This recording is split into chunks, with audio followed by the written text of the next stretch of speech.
Shintia had always believed in science over superstition.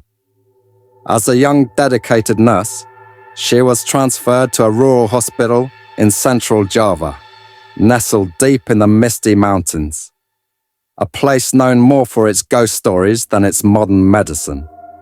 She welcomed the change, thinking the peace of the countryside would ease her overworked mind.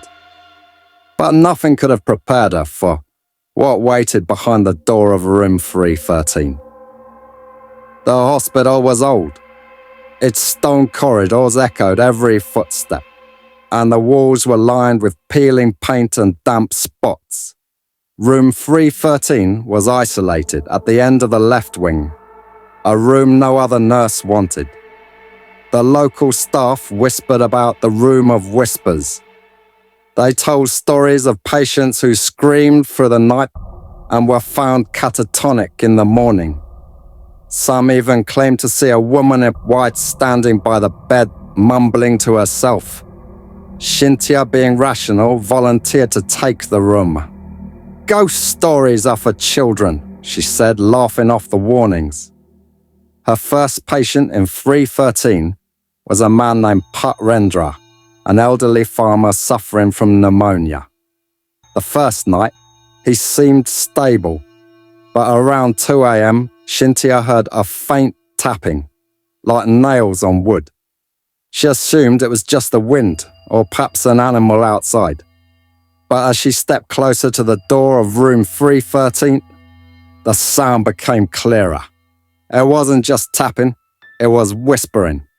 Baka Pentunia, let me in."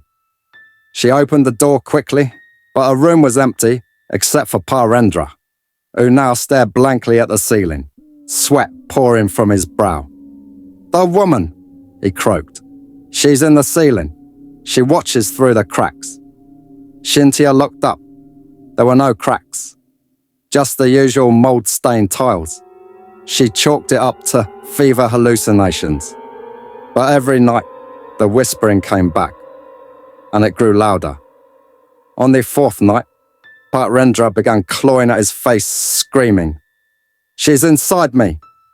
His eyes rolled back, and he flatlined before help arrived. Shintia was shaken but determined. She demanded to know why this room was still in use. The head nurse hesitated before revealing the truth. 10 years ago, room 313 housed a mentally disturbed woman named Rani. She had murdered her husband and daughter before trying to kill herself. They found her in the room, whispering to the walls, scribbling symbols in her own blood. She died there, biting off her own tongue. No amount of cleansing prayers or exorcisms could drive away her presence. Every few months, someone in 313 either lost their mind or their life. Still, Shintia refused to give in to fear. She asked to stay overnight in the room to see it for herself. That night, the hospital went quiet, too quiet.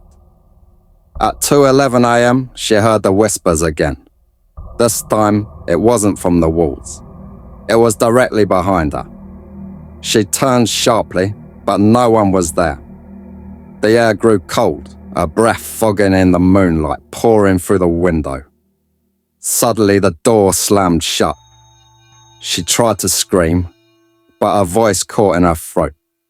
The whispers became words. "You don't believe, but I'll show you." The overhead light flickered violently, casting erratic shadows. The hospital bed rattled, and the floor beneath her feet began to feel soft, almost like flesh. Shintia backed against the wall, watching in horror as black oily handprints appeared across the room, crawling toward her.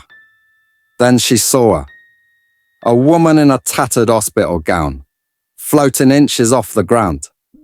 Her mouth hung open, her face twisted and rotting.